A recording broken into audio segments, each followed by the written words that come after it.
I still can't believe I'm writing this. Even now, 8 months later, my hands shake when I think about what Maya did to me. We'd been best friends since junior year of high school, the kind of friendship where you plan your weddings together, promise to be each other's maid of honor, get matching tattoos on your 21st birthday. That little infinity symbol on my wrist? Yeah, I'm getting it lasered off next week. Maya Rodriguez was 5'2" of pure chaotic energy. The person who'd drive 3 hours at 2 in the morning if you needed her. We survived high school together, picked the same college, even found an apartment in Seattle after graduation. Wednesday wine nights, watching terrible reality TV, Saturday farmers market runs, sharing everything: clothes, secrets, Netflix passwords. We were supposed to be forever. Derek came into my life about 18 months ago at this coffee shop in Capitol Hill. 6'1", software engineer at Amazon, actually used his rock climbing gym membership. Not my usual type. I typically went for artsy guys with questionable career prospects. But Derek was different. He made me laugh, remembered how I liked my coffee, didn't mansplain design to me even though I could tell he wanted to sometimes. Maya loved him immediately. Finally, you're dating an adult with a real job. She'd laugh too hard at his coding jokes, touch his arm during game nights. I thought it was just Maya being Maya. She was naturally flirty, always had been. Looking back now, the signs were literally screaming at me. The way she'd text him directly about surprise plans for my birthday. How she knew his coffee order better than I did. That time she mentioned his sister's name before I'd even met his family. The breakup happened on a Thursday in March. Derek said he needed space. That classic bullshit about focusing on himself and not being ready for commitment. I was devastated. 3 days of calling in sick to work, surviving on DoorDashed pad thai and Ben & Jerry's. Maya came over every night after her shift at the marketing firm, held me while I ugly cried into her shoulder, told me Derek was an idiot who didn't deserve me. You know what? Screw him, she said that first weekend, pouring me another glass of wine. Any guy who can't see how amazing you are doesn't deserve your tears. She deleted his number from my phone, blocked him on all my social media, even threw away the Seahawks hoodie he'd left at our place. I thought I had the best friend in the world. God, I was such an idiot. The first real red flag came 2 weeks later. Maya started being weird about her phone, flipping it face down whenever I walked into the room, taking calls on the balcony, even though it was literally 38 degrees and raining. She said work was stressing her out, some big campaign for a tech client. I bought it because why wouldn't I?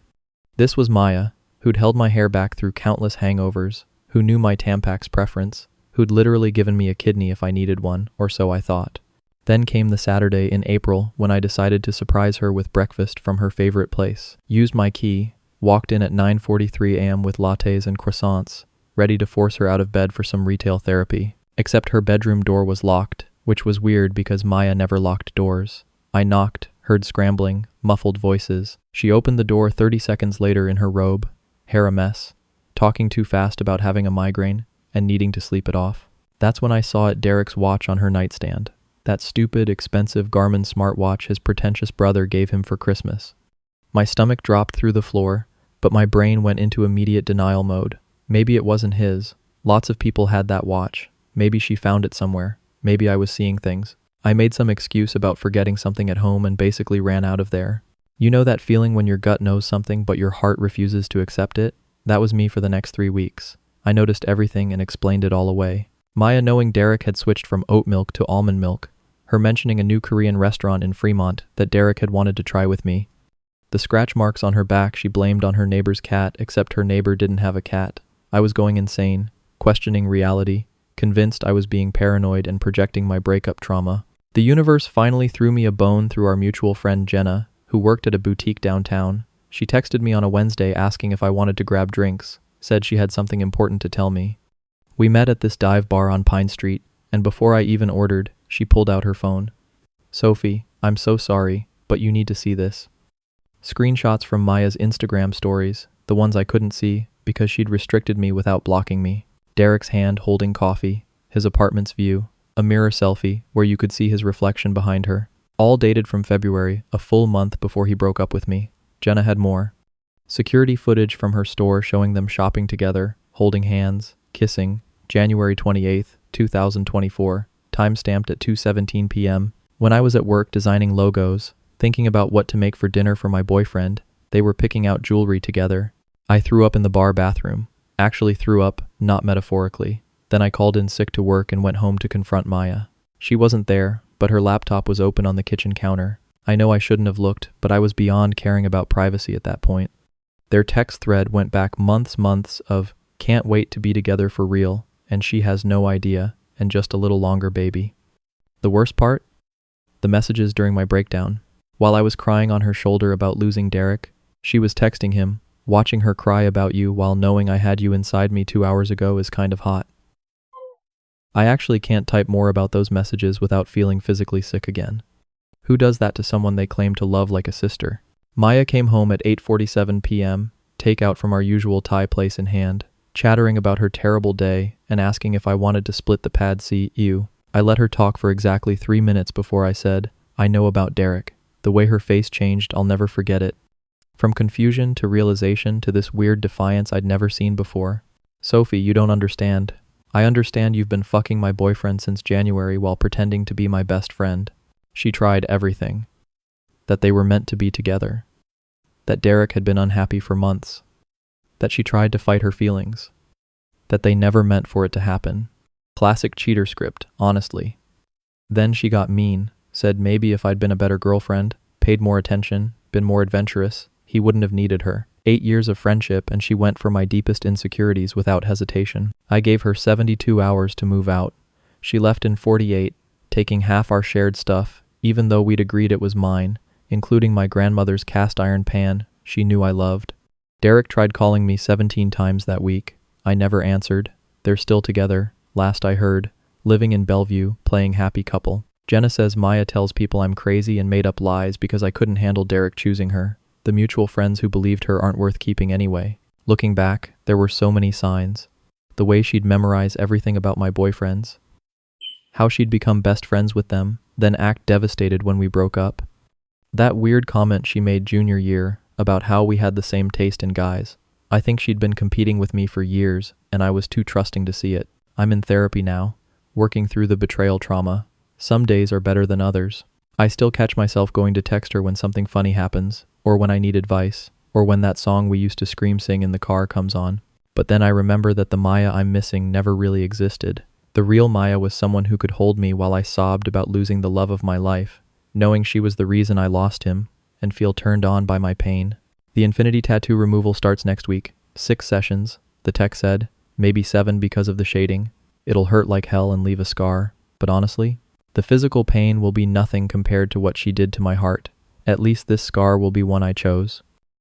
Man, stories like this always hit different because that betrayal comes from 2 directions at once, you know? It's not just losing a relationship, it's losing your person, the one who's supposed to have your back through everything. What gets me about Sophie's story is that sick feeling when you know something's wrong, but everyone, including yourself, keeps telling you you're being paranoid. Maya literally held her while she cried, knowing she caused those tears. That's a level of cruelty that makes you question everything about human nature. If you're listening and your gut's telling you something's off with a friend or partner, please trust that feeling. Your instincts exist for a reason, and real friends don't make you feel crazy for having them. And if you thought betraying your best friend for a boyfriend was bad, wait until you hear what Brandon did to his entire friend group. This next story will make you think twice about mixing money with friendship. We called ourselves the Austin Six. Sounds like a terrible indie band name, right? But that's what we were, 6 guys who met freshman year at UT, somehow stayed friends through graduation, and decided to all get apartments within a 10-mile radius of each other in Austin. Me, Brandon, Tyler, James, and 2 others who moved away before this nightmare started. We had it all figured out. Monthly poker nights, group chat that never shut up, fantasy football league where last place bought everyone's drinks for a month. Brandon was the heart of it all, the organizer, the motivator, the one who made sure we didn't drift apart like every other college friend group. Brandon Lee was that guy everyone wanted to be around, 6 foot even, always dressed like he was about to close $1 million deal, could talk to anyone about anything. While the rest of us were grinding through entry-level positions, Brandon was building his empire. He'd started 3 companies by 25, he said. Failed fast and learned faster, he said. His 4th venture, Nexus Capital Solutions, was going to be the one that made us all rich. It started so innocently last September. We were at Tyler's place for Thursday night football, Cowboys versus Giants, and Brandon was explaining cryptocurrency arbitrage. "Look, I'm not asking you guys to invest," he said, pulling up charts on his laptop. "I'm just saying, I'm making 17% returns monthly. and I'd rather share the opportunity with my boys than some random venture capitalists. He showed us his portfolio, $347,000 in profits from a $50,000 initial investment. Screenshots, trade histories, bank statements, everything looked legit. Tyler bit first. $5,000 just to test the waters. 2 weeks later, he showed us his account balance, $5,850. Dude, this is insane, he kept saying, buying rounds for everyone, talking about quitting his job at Dell. James went in next, then me. I put in $3,000, all I had in savings besides my emergency fund. My parents would have killed me if they knew, but 17% monthly returns? I'd be an idiot not to, right? The first 3 months were perfect. Returns hit my account like clockwork, always on the 15th. I reinvested everything, watched my initial $3,000 turn into $4,700, then $6,200. Brandon showed us the trading platform he used, walked us through the arbitrage strategies, even offered to teach us so we could do it ourselves eventually. But honestly, he'd say, why stress yourselves when I can handle it for you? That's what brothers do. Looking back, the red flags were everywhere. Brandon's apartment kept getting nicer, new 70-inch TV, designer furniture. Rolex, he claimed, was a business expense, but he said Nexus was killing it. Major institutional investors coming on board.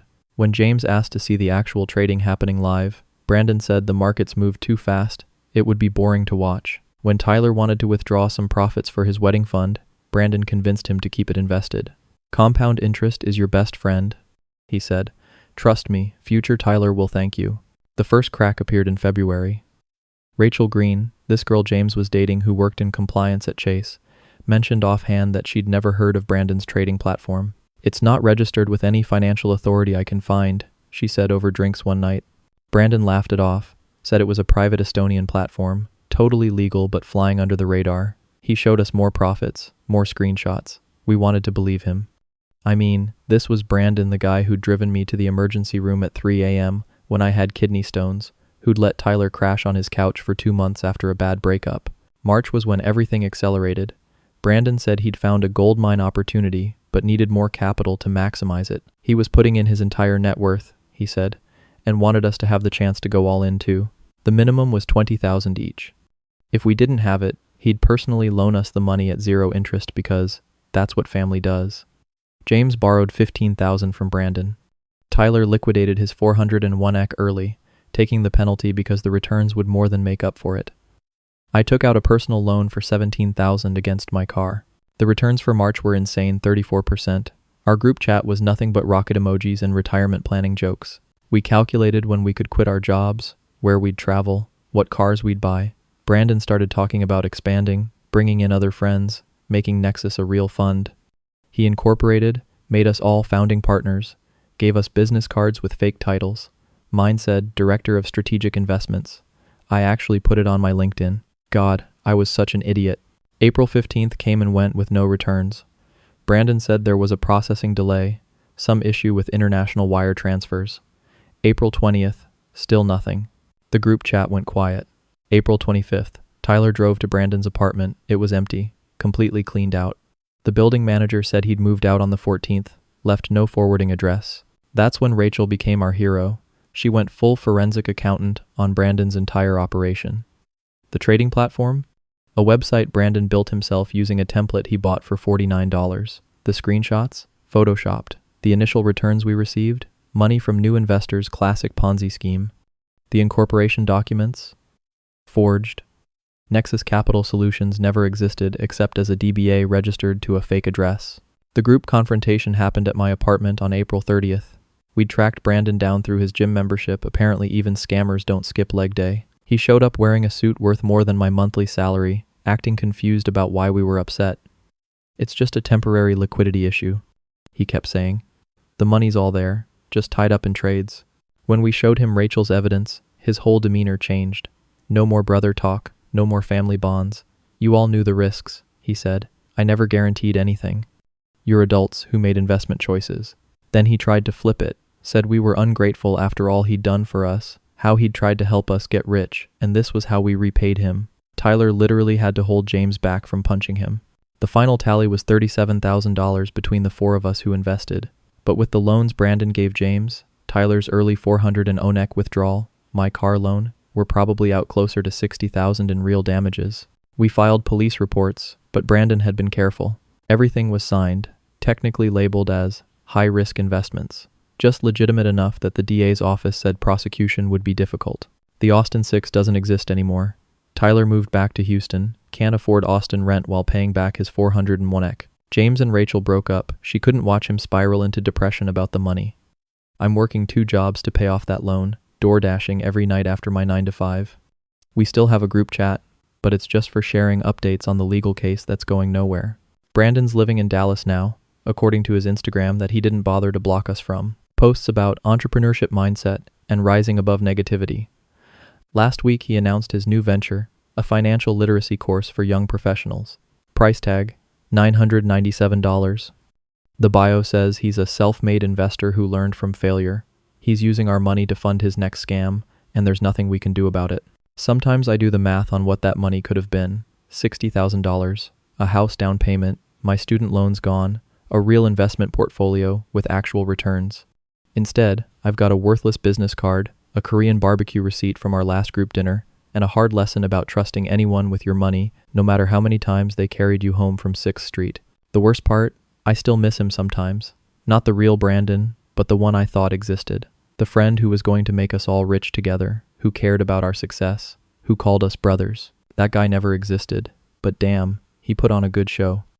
This one makes my blood boil because Brandon weaponized everything sacred about male friendship, that loyalty, that ride-or-die brotherhood mentality. He knew exactly what buttons to push, making them feel like they'd be stupid to miss out, but also like they were building something together. The genius of his con was making them feel guilty for even questioning him. Don't you trust me, bro? That's emotional manipulation at its finest. And now he's out there running the same game on new victims. If someone's promising you returns that sound too good to be true, especially a friend, please get a third party to verify everything. Real friends will understand your caution, fake ones will guilt you for it. Brandon might have stolen money, but what happens when someone tries to steal your entire identity? This next story about childhood friends will make you paranoid about every piece of personal information you've ever shared. The first credit card showed up on a Tuesday. Capital One, Platinum Rewards, $16,000 limit, my name spelled perfectly on shiny plastic I never applied for. I called them immediately, thinking it was fraud, but the representative insisted I'd applied online 3 days ago. Same social security number, same mother's maiden name, same address. Even answered the security question correctly, name of my first pet, Butterscotch, the tabby cat who died when I was 7. That should have been my first clue, because only one person outside my family knew about Butterscotch. Vanessa Brown and I went way back sandbox at Druid Hill Park, Baltimore summer camps, sharing lunch money when one of us forgot theirs. We lost touch during college when I went to Howard for nursing and she went to Temple for business. But 6 months ago, she'd moved back to Baltimore, reached out on Facebook saying she missed her oldest friend. I was thrilled. Adult friendships are hard, and here was someone who already knew all my history, my family drama, my weird fear of butterflies that started after one got trapped in my hair at age 9. We'd been meeting for coffee every Sunday at this place in Fells Point, catching up on lost time. Vanessa looked good, designer handbag, fresh manicure every week, stories about her consulting job that sounded impressive even if I didn't understand half of it. She asked about my life too, really detailed questions. How was I managing student loans on a nurse's salary? Did I have a good credit score after that medical debt from my appendectomy? Was I planning to buy a house soon? I thought she was being a caring friend, maybe even networking for her financial consulting work. After that first credit card, they came fast. Discover, Chase, American Express, Bank of America, all with massive limits, all supposedly applied for by me. My credit monitoring app was having a breakdown, sending alerts every few hours. The banks all said the same thing, applications submitted online with perfect information, even knowing my work schedule at Johns Hopkins, my supervisor's name, the exact amount of my last 3 paychecks. Someone had my entire financial life mapped out. Then came the call from a car dealership in Towson. Miss Johnson, just confirming you're still planning to pick up your new BMW this afternoon? A $48,000 lease, signed with my electronic signature, down payment made from an account I didn't recognize. When I said it wasn't me, the salesman got annoyed. Ma'am, you literally did a virtual tour yesterday. You said you were a travel nurse about to take a position in California. California? That's when my stomach dropped. Vanessa had been asking about travel nursing, if I'd ever considered it, how much more they made. My sister Keisha is the suspicious one in our family, always saying I trust too easy. When I told her what was happening, she immediately said, "It's someone close to you." But I kept defending Vanessa. No way my childhood friend would do this. We made friendship bracelets at summer camp. She held my hand at my grandmother's funeral. Her mom still sent me birthday cards. Keisha wasn't convinced. "When's the last time you saw her place?" she asked. I realized I'd never been there. Vanessa always came to mine, said her apartment was being renovated. The detective assigned to my case, Detective Morrison, was this older black woman who'd clearly seen it all. "Identity theft is usually someone you know," she said, spreading out all the applications. "This person knows things about you that aren't on social media. Bank account numbers, paycheck amounts, childhood pets." She had me list everyone with access to that information. The list was short. My mom, my sister, my ex, who definitely wasn't smart enough for this, and Vanessa, who'd been asking all the right questions for months. Detective Morrison had me text Vanessa casually, "Keep our Sunday coffee date. Act normal," she said. "We need more evidence." That Sunday was the hardest performance of my life. Sitting across from Vanessa, watching her stir extra sugar into her latte while asking if I'd gotten any weird mail lately. "Identity theft is crazy common now," she said. "You should really freeze your credit." The audacity of this woman, giving me financial safety tips while actively destroying my credit score. I played dumb, said I'd been getting some strange calls but hadn't thought much of it. Vanessa perked up. "What kind of calls?" When I mentioned the car dealership, her eye twitched. Just barely, but I caught it. She launched into this story about her coworker who had the same thing happen. How it took months to resolve. How I should definitely file a police report. Then she asked if I needed to borrow money in the meantime. My childhood friend was offering to loan me money she'd stolen from me in the first place. The breakthrough came from the apartment application. Someone had applied to 3 luxury buildings in San Diego using my information, claiming to be a travel nurse starting at UC San Diego Medical Center. The applications included a reference letter from Johns Hopkins that was almost perfect, except they'd spelled my supervisor's name wrong, Carol with an E instead of Carol without one. Only one person had seen me write it incorrectly in my phone before I fixed it, Vanessa, when I was showing her my work contacts. Detective Morrison got a warrant for Vanessa's apartment, which turned out to be a studio in Pikesville, not the luxury 2-bedroom downtown she'd described.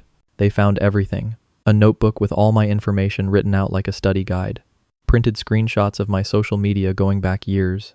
The fake IDs she'd had made with my name and her photo. 12 credit cards, still in their activation envelopes. The rejection letter from the 13th bank that had flagged the applications as suspicious. She'd even practiced my signature on sheets of paper, getting it perfect. When they arrested Vanessa at her actual job, not consulting, but a call center in Colombia, she called me crying. "Aisha, please, you don't understand. I was desperate. My mom's sick, I have debt, I just needed a fresh start." She actually thought I'd feel sorry for her. This woman had tried to steal my entire identity, move across the country as me, live my life but better, and she wanted sympathy. She'd taken out $48,000 in credit cards, attempted a $90,000 personal loan, and had plans for more. My credit score went from 740 to 420 in 3 weeks. The legal process is ongoing. Vanessa's out on bail, her mom posting the money and calling me begging to drop charges. "You girls were so close." She keeps saying, "This isn't who Vanessa really island." But that's the thing, I don't know who Vanessa really island. The friend I thought I had wouldn't have spent 6 months pretending to care about me while meticulously planning to destroy my financial future. She wouldn't have looked at my childhood photos on my wall while memorizing my mother's maiden name for security questions. I'm still cleaning up the mess. Hours on the phone with creditors, filing affidavits, explaining to every financial institution that I'm me and she's not me, even though she knows everything about me. My therapist says I have trust issues now, and yeah, no kidding. When the person who sang Miss Mary Mac with you in 2nd grade tries to become you at 25, trust gets complicated. Last week, I got a letter from Vanessa through her lawyer, an apology that her attorney definitely wrote, talking about mistakes and mental health struggles and the pressure of modern society. At the bottom, in her handwriting, she'd added, "Remember when we promised to be friends forever at Lake Montebello? I'm sorry I broke that promise." Like stealing my identity was the same as forgetting to call on my birthday. Some promises, when broken, can't be fixed with sorry. Some friendships, when betrayed, reveal they were never real at all. What really gets me about Aisha's story is the premeditation. Vanessa didn't snap and make a bad decision. She spent months studying Aisha like a test subject, cataloging every detail of her life. She used their childhood memories as weapons, turned nostalgia into passwords. The violation goes so deep because it's not just about money or credit scores. It's about someone taking your whole existence and deciding they deserve it more than you do. And the fact that she could sit there, week after week, pretending to be a caring friend while actively destroying Aisha's life? That's sociopathic behavior hiding behind a familiar face. Speaking of hiding behind familiar faces, imagine if your entire friend group suddenly turned against you overnight. This next story shows how one person's calculated lies can destroy a decade of friendships in just 3 weeks. 3 weeks. That's all it took for Harper Davis to destroy 10 years of friendships. One day, I had 12 ride-or-die friends in Chicago. The next, I was eating lunch alone in my car because nobody would sit with me at our usual spot. The group chat went from 100+ messages a day to removing me entirely. My Instagram stories went from dozens of views to just my mom and some random bot accounts. I became a ghost in my own life, and I didn't even know what I'd supposedly done wrong. Let me explain our group because it matters. We weren't just casual friends, we were the kind of tight-knit crew that people envied. Thursday trivia nights at McGee's, where we always came in second place because Alex insisted on putting joke answers. Saturday, pre-games at someone's apartment before hitting River North. Sunday brunches, where we'd dissect everyone's bad decisions from the night before. 12 of us total. Me, Harper, Alex, Sam, Morgan, Casey, Drew, Reese, Bailey, Charlie, Emma, Luke, and Skylar. We had a shared Google Calendar. We'd planned a group trip to Nashville for Casey's 30th. Harper and I were supposedly the closest, or so I thought. Everything changed when I got promoted to senior marketing coordinator at my company in early March. It wasn't even that big of a deal, $4,000 raise, same responsibilities plus managing 2 interns. But I was excited, posted about it on LinkedIn, and everyone congratulated me. Harper's comment was weirdly formal. Congratulations on your achievement. Not, so proud of you. Or drinks on Jordan tonight. Just corporate speak from someone who'd held my hair back freshman year. The freeze-out started subtle. Thursday, trivia happened without me because Harper said she'd told me it was canceled. Saturday pregame moved to Morgan's place, but somehow my invite got lost. Sunday brunch became just a small thing that apparently required exactly 11 people, not 12. I kept asking what was wrong, but everyone said I was imagining things, being paranoid, maybe stressed from the new job, classic gaslighting. But when it's everyone saying it, you start believing you're the problem. Nina Torres was the only one who seemed uncomfortable with the situation. She'd been friends with Harper the longest, since middle school, but she kept giving me these looks at the few events I did attend, like she wanted to say something but couldn't. When I cornered her at Charlie's birthday party, she just said, "Jordan, maybe you should talk to Harper directly." But Harper was avoiding me like I had the plague, always leaving right when I arrived, always too busy to meet up one-on-one. The breaking point came at Drew's engagement party. I almost didn't go, but Drew and I went way back to college. No way I'd miss it. I walked in, and the entire room went quiet. Not movie-style dramatic pause quiet, but that awful moment when everyone stops talking because you're the subject of conversation. Emma actually gasped. Bailey turned away. Luke wouldn't make eye contact. I stood there holding a bottle of champagne like an idiot, while 12 people who used to love me acted like I was radioactive. I lasted exactly 17 minutes before running to the bathroom to cry. Nina followed me in, locked the door, and said, "You need to know what Harper's been telling everyone." My stomach dropped because I knew whatever came next would explain everything and ruin everything simultaneously. Nina pulled out her phone, scrolled to the group chat I'd been removed from. She says you've been stealing from the group fund. The group fund. Our stupid little pot of money we'd all contribute $20 a month to for birthdays and emergencies. I was the treasurer because I was good with spreadsheets. Harper had screenshots of the Venmo, highlighting missing payments, mysterious withdrawals, discrepancies in the Google sheet. She'd told everyone I'd stolen nearly $2,000 over the past year, that she'd confronted me privately, and I'd admitted it but refused to pay it back, that my promotion was probably based on lies too since I clearly had no integrity. But that's insane, I said to Nina. I have every receipt, every transaction is documented. Nina looked miserable. She has receipts too, Jordan. Edited screenshots, fake Venmo histories, even a recorded conversation where you supposedly confessed. The conversation was from a night Harper and I were drunk, talking about feeling guilty for earning more than some friends. She'd cut and spliced it to sound like I was confessing to theft. The dedication required to create this lie was psychotic. Nina gave me the full scope. Harper had been planting seeds for weeks before the explosion. mentioning to Alex that I'd seemed off lately, telling Sam she was worried about my spending habits, asking Morgan if she'd noticed anything wrong with the fund. By the time Harper presented her evidence, everyone was primed to believe it. She'd even created fake emails from me that she'd never sent but screenshot as proof of my supposed admission. She'd thought of everything. Why? I asked Nina. Why would she do this? Nina couldn't look at me. She applied for the same promotion at her company. Didn't get it. The day you announced yours, she lost it in private. Called me crying, saying it wasn't fair, that you always got everything handed to you. I think she snapped. So Harper destroyed my entire social life because I got a promotion she wanted at a completely different company. The pettiness was breathtaking. I tried to defend myself, created a whole presentation with bank statements, real Venmo records, spreadsheet history showing every edit. But Harper had gotten there first with her story, and once people believe something, changing their minds is nearly impossible. She'd even anticipated my defense, telling everyone I'd obviously create fake documents to cover my tracks. Every piece of evidence I presented was dismissed as desperation. 11 people I'd considered family chose to believe I was a thief rather than consider Harper might be lying. The group imploded completely. I left, obviously. Nina left in solidarity, disgusted by everyone's willingness to exile me without real proof. Luke started questioning things when the math didn't add up, but by then Harper had moved the goalposts, saying the theft was actually emotional manipulation, that I'd been toxic all along. The Nashville trip got canceled. Trivia team dissolved. The group chat devolved into weird motivational quotes and passive-aggressive subtweets about knowing who your real friends are. 6 months later, Nina called me. You need to hear this, she said. Harper had done the exact same thing to Alex. This time it was about Alex supposedly spreading rumors about Casey's relationship. Same playbook, edited screenshots, manufactured evidence, seeds planted weeks in advance.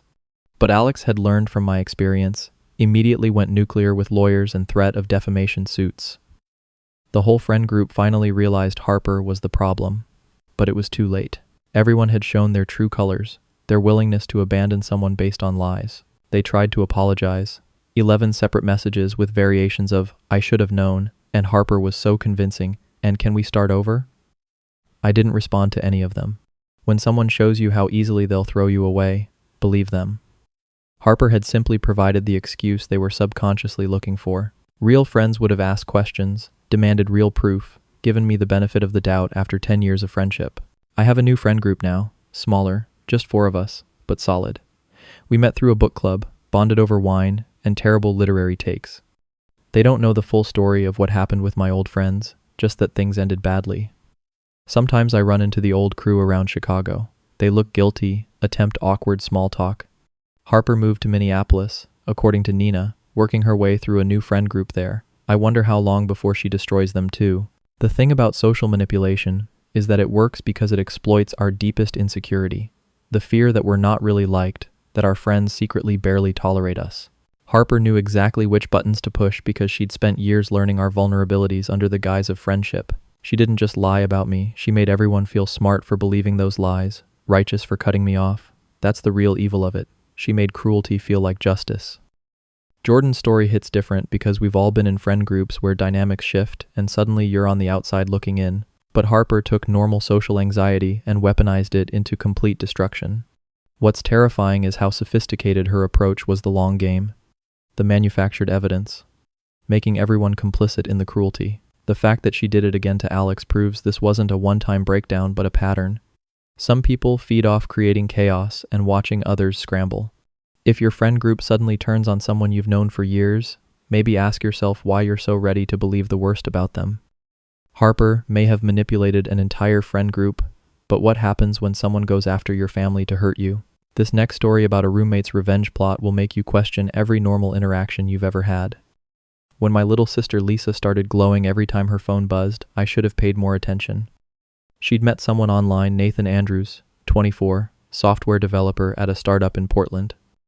Their conversations were constant, her laugh echoing from her room at all hours. As her protective older brother, I was happy she'd found someone who made her smile like that, even if they'd never met in person. I had no idea I was watching my former roommate destroy her heart in real time as revenge against me. Connor Mitchell and I were college roommates for 3 years at San Francisco State. We weren't best friends, but we worked well together. He was clean, paid rent on time, didn't eat my leftovers. After graduation, I landed a software developer role at Salesforce, while Connor struggled, bouncing between failed startups and freelance gigs. He'd make passive-aggressive comments about my corporate sellout job, but I figured it was just post-grad stress. We kept in touch loosely, the occasional LinkedIn like or happy birthday text, nothing deep. Everything changed when I got promoted to senior developer last April, and honestly, I posted about it everywhere. LinkedIn, Instagram, even Facebook, where only my aunts would see it. The salary bump meant I could finally help my parents with their mortgage, maybe take that Japan trip I'd been planning since freshman year. Connor's response was weird, a thumbs up emoji on Facebook, nothing else. Then radio silence for months. I didn't think much of it. People drift apart, life happens. Lisa was 22, fresh out of UC Davis with an environmental science degree, living at home in Sacramento while job hunting. She'd always been shy about dating, more comfortable with soil samples than small talk. So when she mentioned meeting Nathan on Hinge in early September, our whole family was thrilled. He seemed perfect on paper, stable job, shared interests in hiking and sustainability, actually responded to her messages with full sentences. Their connection was immediate and intense, texting constantly, 3-hour FaceTime sessions where Lisa would emerge glowing. Nathan had excuses for why they couldn't meet. First, a big product launch at work, then COVID exposure from a coworker, then a family emergency back in Michigan. But he kept Lisa hooked with good morning texts, surprise DoorDash deliveries to her house, even a care package with her favorite tea from this obscure Japanese brand she'd mentioned once. My girlfriend Michelle thought it was suspicious, but I defended him. Long-distance relationships were hard. Maybe he was just nervous about meeting in person. The first red flag I should have caught was when Lisa mentioned Nathan's coding bootcamp story. He'd apparently attended App Academy in San Francisco, graduated same year as Connor, even lived in the same neighborhood. Small world, I said, not connecting dots that were basically screaming at me. Lisa showed me Nathan's photos. Attractive guy, tall, hiking shots at places I recognized from my own Bay Area adventures. Something felt familiar about the locations, but I couldn't place it. Michelle, bless her paranoid heart, insisted on investigating. No straight man has this many golden hour hiking photos, she said, reverse image searching Nathan's profile pictures. They came back clean initially, but she kept digging. The photos were from a photographer's portfolio in Colorado, slightly edited, different color grading, cropped differently. Professional photos stolen and modified just enough to avoid detection. Your sister's dating a catfish, Michelle announced. I still didn't want to believe it, but the evidence was mounting. The Connor connection hit me at 2:47 a.m. on a Tuesday. I was scrolling through old photos, unable to sleep, when I found one from our junior year camping trip. Connor standing at Land's End, same exact spot as one of Nathan's photos, same time of day, nearly identical angle. My blood went cold. I pulled up Nathan's Hinge profile that Lisa had screenshot. The bio phrases, the joke about pineapple on pizza, the Radiohead lyric, all things Connor had said or posted. This wasn't just any catfish. This was my former roommate seducing my baby sister. I wanted to call Lisa immediately, but Michelle stopped me. We need proof or she won't believe you. Love makes people stupid. She was right. Lisa was completely infatuated, already planning their first in-person date for Thanksgiving. So, we started documenting everything. Nathan's typing patterns matched Connor's same weird spelling of definitely as definitely, same overuse of ellipses. Nathan's work stories included details about office layout that matched Connor's old WeWork space. Nathan's supposed dead dog was named Biscuit, Connor's childhood dog. The breaking point came when Nathan started asking Lisa about me. Innocent at first, how's your brother's job? Does he still live in the city? Is he happy with that promotion? Then darker. Does David ever talk about college friends? Did he ever mention feeling guilty about anything? Does he know how his success makes others feel? Lisa thought Nathan was trying to get to know her family. He was mining her for information about me, using my sister as a weapon I didn't even know existed. We confronted Connor with everything, screenshots, image search results, matching speech patterns, the works. Met him at a Starbucks in Soma where he couldn't make a scene. His face when he saw us both walk in was everything I needed to confirm the truth. No surprise, no confusion, just this sick recognition that he'd been caught. David, he said, trying for casual. Didn't know you were in town. I sat down across from him, placed my phone on the table, showing Nathan's profile. 8 months, Connor. You've been fucking with my sister for 8 months. He tried to deny it at first, then pivoted to justification.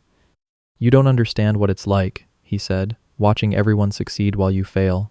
You got everything, the job, the promotion, the girlfriend, the money to help your parents. I just wanted to take something from you.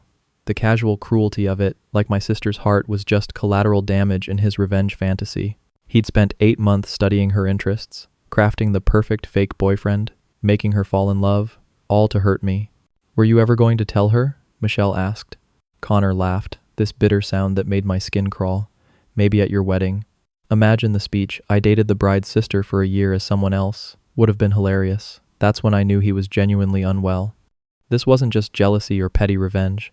This was someone who'd spent nearly a year of his life on elaborate emotional torture because I'd gotten a promotion at a company he'd never even worked for. Telling Lisa was the hardest thing I've ever done. She didn't believe us at first, kept saying we were wrong, that Nathan loved her, that there had to be an explanation. When Connor finally admitted it in writing, we insisted on documentation for the restraining order she broke completely. 8 months of good morning texts, inside jokes, planned futures, all fake. Every sweet thing he'd said was a lie designed to hurt me through her. She still has trust issues, won't try online dating, barely leaves her room some days. Connor's working at my company now. Yeah, you heard that right.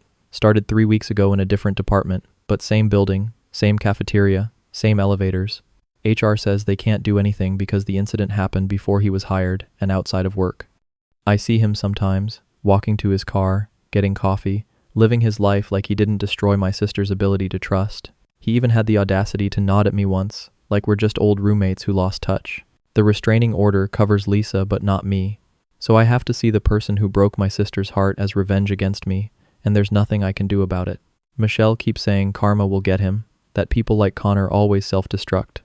But right now, he's got a steady job, probably dating someone real, while Lisa's in therapy trying to understand how someone could fake love that convincingly for that long. The worst part is she still sometimes slips and mentions something Nathan said, then goes quiet when she remembers Nathan never existed. This story makes me physically sick because Connor weaponized the purest thing, romantic love, as a tool for petty revenge. He didn't just catfish Lisa, he studied her like a science project, became her perfect match, made her believe in something beautiful just to rip it away. And for what? Because David got a promotion? The time and energy Connor spent on this cruel fiction could have been used to improve his own life. Instead, he chose to destroy an innocent person who'd never done anything to him. If someone's jealousy of your success starts affecting your loved ones, that's not just toxic, that's dangerous. Connor's cruelty was calculated, but sometimes the betrayal comes from an entire group of people you trusted. This final story will make you question every supportive friend who's been there for you during tough times. The panic attack hit me during Jake's birthday pregame. 1 second I was fine, laughing at Ethan's terrible attempt at making mojitos. The next I couldn't breathe. The room spun, my chest felt crushed, and all I could think was, I'm dying, over and over. My friends Jake, Ethan, Olivia, Madison, and Zoe immediately surrounded me, voices soothing, hands rubbing my back. "You're okay, Riley," Olivia kept saying. "We've got you. Breathe with me." They stayed with me through all 47 minutes of hell, and I thought I was so lucky to have friends who understood. I didn't know they were taking notes for their betting pool. We'd all graduated from Ohio State that May, scattered across Columbus trying to adult. I was the only one struggling, really struggling. While everyone else seemed to seamlessly transition into their entry-level jobs, I was drowning. Anxiety disorder diagnosed at 22, panic attacks weekly, therapy every Thursday at 4 p.m. that ate up half my pathetic nonprofit salary. But my friends were supportive, always checking in, always asking about my progress. How was therapy today? Became as normal as, how was work? The betting pool started in October, according to the screenshots I'd see later. $20 buy-in, pick a date for Riley's big one. That's what they called it, my inevitable complete mental breakdown. Jake had November 15th, right around the holidays. Ethan picked December 1st, thinking work stress plus family drama would push me over. Olivia went specific, November 23rd, 3 p.m., during Black Friday shopping. They had a whole spreadsheet, color-coded, with bonus categories like first hospitalization and medication adjustment crying session. Looking back, the signs were obvious. They were too interested in my therapy sessions, too eager to hear about my bad days. "Tell us everything," Madison would say over drinks. "It helps to share." So I'd share the trembling hands during presentations, the 3M anxiety spirals, the time I had to leave Target because the fluorescent lights triggered something primal. They'd nod sympathetically, pour me another drink, exchange glances I thought were concern but were actually updates on their sick game. Zoe was the most methodical. She'd text me triggering articles about climate change, unemployment rates, young adult depression statistics. Just thought you should be informed, she'd say. Then she'd casually ask how I was feeling, if I'd had any panic attacks lately, if my medication was working. I thought she was checking in. She was checking her odds. Every response I gave her went straight into their group chat, Riley's countdown, with analysis about whether I was trending toward or away from her predicted date. The pushing started subtle, suggesting bars with strobe lights when they knew I was sensitive to flashing, planning activities with huge crowds despite my social anxiety. Exposure therapy, Olivia called it, like she was my therapist and not a marketing assistant who got her psychology knowledge from TikTok. They'd order rounds of shots when I was trying to limit drinking with my medication. If I declined, they'd guilt me. Come on, Riley, don't be boring. One drink won't kill you. November 10th was when they got aggressive. My therapist had just increased my dosage, which meant 2 weeks of adjustment, hell, nausea, insomnia, heightened anxiety. I told them I needed space to adjust. Instead, they planned an intervention-style dinner where they told me I was letting anxiety control my life and using mental health as an excuse. Jake actually said, "You need to push through it. We're trying to help." They weren't trying to help. They were trying to win $300. The worst part was how they'd comfort me after they triggered me. Ethan would take me to loud concerts, then hold my hand during the inevitable panic attack. Madison would bring up my ex, knowing he was a trigger, then hug me while I cried. They documented everything. Photos of me mid-panic, videos of me trying breathing exercises, even audio recordings of my therapy homework affirmations, all uploaded to their private chat with commentary like, "Getting closer, and this might be it." Sarah Chen saved me. We'd connected in an anxiety support group, both navigating post-grad mental health struggles. On November 18th, she called me crying. "Riley, I'm so sorry. I need to show you something." She'd been added to their group chat by accident. Olivia meant to add a different Sarah. Before anyone noticed the mistake, Sarah screenshot everything. 3 months of messages, the spreadsheet, Venmo transactions labeled RB for Riley Betts, videos of me at my lowest points, with laugh react emojis. Reading those messages broke something in me that medication couldn't fix. 30 seconds of hyperventilating, we need at least 2 minutes for it to count. She's crying but not dissociating, doesn't qualify. Taking her to that haunted house tomorrow, fingers crossed.